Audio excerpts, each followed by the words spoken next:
Ladies and gentlemen, we're going to talk some boxing. What you need is back. But before I do so, I want to sing a song for you guys. A song that's near and dear to my heart.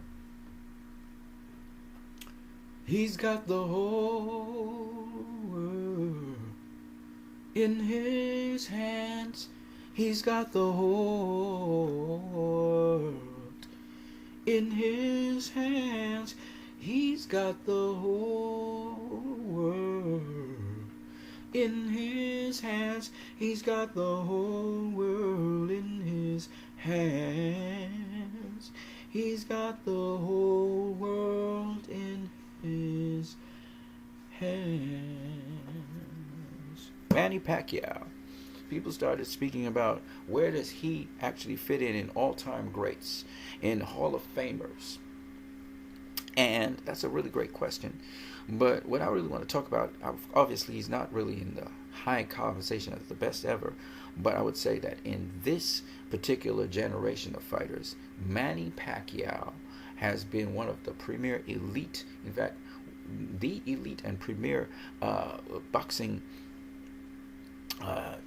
champions, as well as creme de la creme of boxing.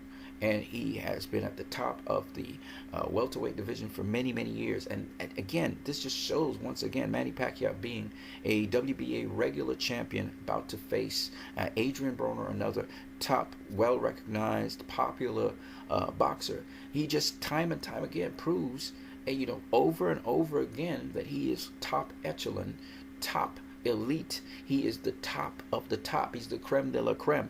And he's come across the PBC, which I find really wonderful. He's come across the PBC where there's all these big, big, really sharp, young, strong champions, and he's taking on a young, strong, very strong former champion, and Adrian Broner. And it just shows me that Manny Pacquiao is willing to test himself, push himself, prove himself. And you look at his resume is deep. You know what I'm saying? Manny Pacquiao facing Adrian Broner next. That's quite a challenge. Lucas Matisse. Okay, this is after Lucas Matisse was a terror. Okay, so Lucas Matisse hadn't been doing much, great stuff. He still got the name Lucas Matisse on that. Lucas Matisse was a feared, junior welterweight. Moved up to welterweight, didn't do so well. But Lucas Matisse is a name. Jeff Horn, he lost to Jeff Horn. That was kind of a slip up on his part. Maybe he should have been more prepared for Jeff Horn. But you can't really.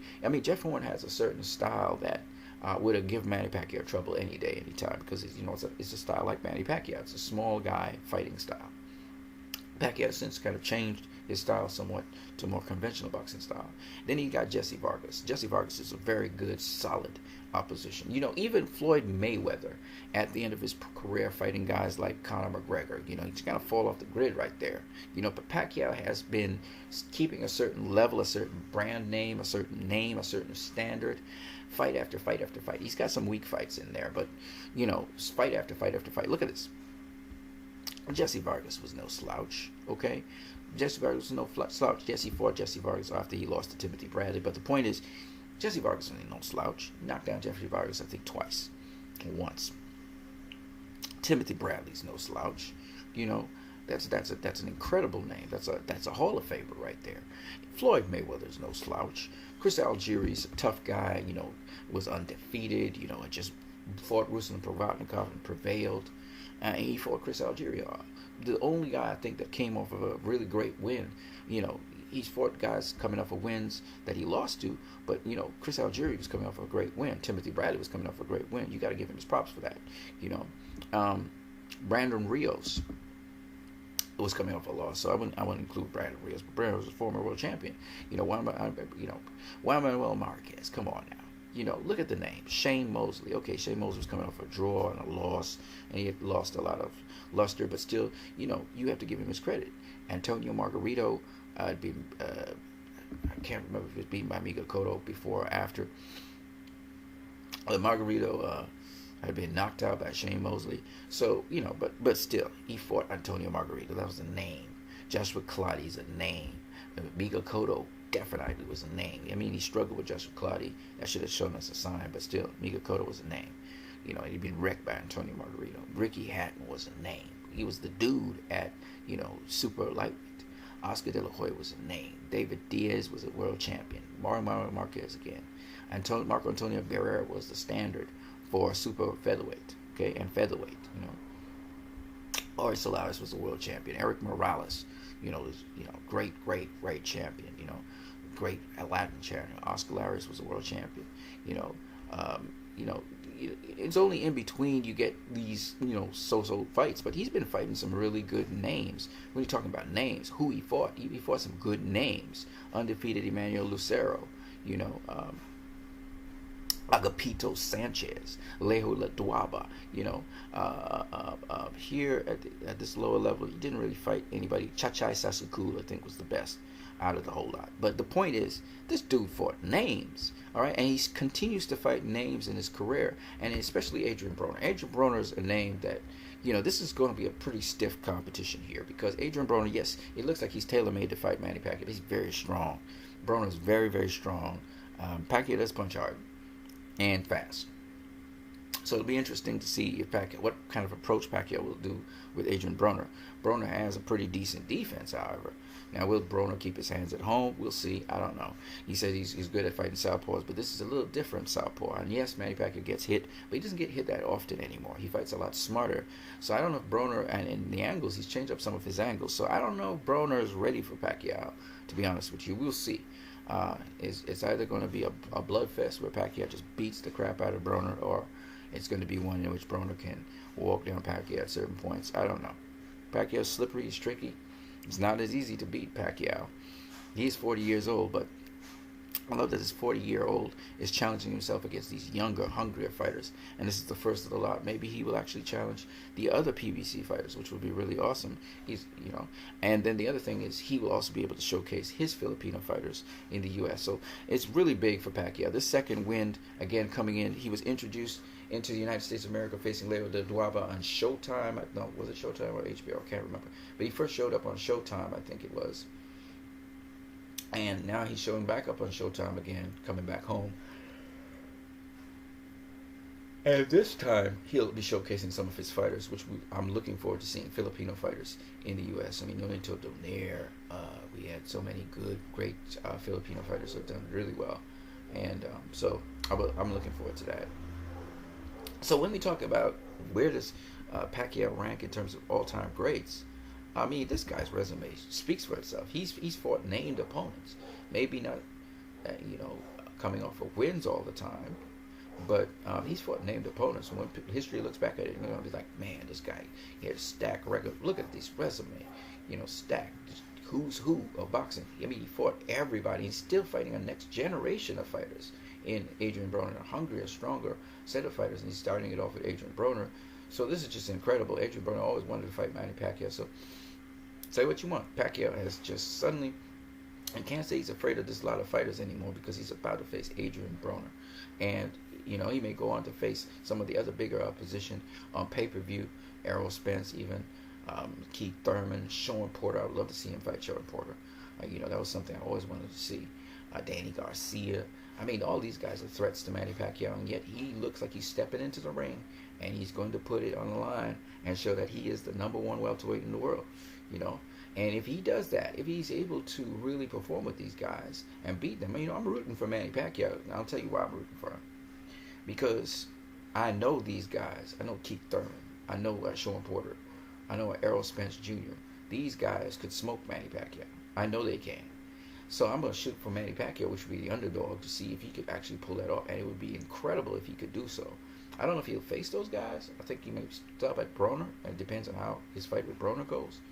I may try to push on ahead to get a fight with Floyd. But at the end of the day, Pacquiao facing Broner is a much better fight than Floyd facing Berto. Floyd's last two fights were not, on the level of Manny Pacquiao's fight this time.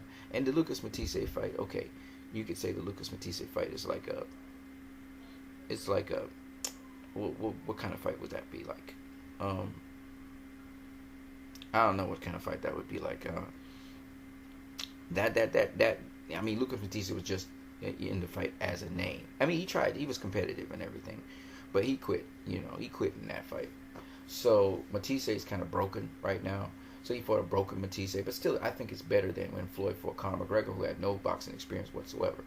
Now, don't get me wrong, Floyd fighting Conor McGregor or Floyd fighting some other guy outside of boxing is not bad for boxing. And, Floyd's doing something different. He already showed that he was a quality, the quality he had in the 49 fights he had. But I would say that Pacquiao versus Broner is better than Floyd versus Berto, and Pacquiao versus Lucas Martin Matisse is a far cry better than Floyd versus Conor McGregor. Okay, it's just what it is when we're talking boxing. We're talking boxing here. Okay, but having said that, Floyd has a very high standard, as you know, and he's fought really the great. You can't say nothing about the competition he's faced before, and he seems to be going into some other sort of exploring other things. Trying to expand boxing outside. Everybody gonna be fighting a boxing match, but you're getting people from different types of combat sports to participate in boxing. Something like Muhammad Ali did when he started boxing wrestlers and stuff like that. It's more of a circus act, but it actually gets people's attention. And even though this is an exhibition fight, he's going to be fighting with Tenshin Nasukawa. I just want to say that this is probably the most publicized exhibition match ever because nobody was supposed to know about that. I don't know if he's going to make the exhibition match a pay-per-view. Clearly, Tenshin Nasukawa is taking it seriously, and he's not thinking of it as an exhibition match. So that's also very interesting. And, same thing happened with Muhammad Ali, where the wrestler, he took it seriously. So if Tenshin Nasukawa could kick Floyd, and you never know, even though the rules say no kicking, you just never know. And Floyd's going down in Japan, I think, to have this fight. Tenshin Nasukawa may try to knock out Floyd by all means necessary. So we don't know what could happen in that ring. What Floyd has to do is probably have a heavy fine for if Tenshin Nasukawa breaks the rules. They'll have to ensure that. Leonard Ellaby has not been a part of the planning so far as I see when it comes to that fight. Floyd's talking about Mayweather Promotions being in there. So let's see how they work it out with Ryzen. Apparently, they may want the exhibition fight to be televised or something. So they want to make this a high-profile exhibition fight, which is going to be a 9-rounder, but it's going to be one in which it could get interesting. It could get interesting really quickly. And I hope Floyd can block kicks, because you just never know. Nasukawa might get tail whooped, and he just decided to kick Floyd. Everybody's always wondering about that. Same thing with Conor McGregor. So, intentionally, Nasukawa speaks no English, as far as we know. So, he can misinterpret it and say, I misinterpreted. So, I think Floyd's team and the Mayweather Promotions need to make it abundantly clear that there's no kicking whatsoever. You can strike. You can strike as much as you want, but no kicking whatsoever. He's got to get that into that head. Because I don't think Tenshin Nasukawa is going to care. If he gets fined, even he going to kick Floyd. He going to kick him and knock him out.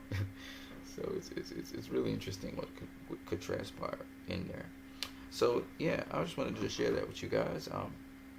Manny Pacquiao's resume is ridiculous. It's a ridiculous resume, and the people he beat, some of them are just bona fide, pure Hall of Famers. Okay, he beat Timothy Bradley. There's nothing you can say about it. Timothy Bradley was coming off his great wins twice, and he beat Timothy Bradley twice. You can't say nothing about that. Floyd Mayweather Jr. He faced Floyd Mayweather Jr., who of course was undefeated most of his career. You can't say nothing about that. Just who he fought, who he beat. This guy has the who's who of boxing here. Okay, Chris Algieri came off his greatest win. Yes, he was a smaller guy, but really he's a welterweight, as we know now. So Chris Algieri versus him was a good fight as well. You have to give him credit for the Chris Algieri fight, even though that's not the strongest fight in the world. We spoke about Marquez.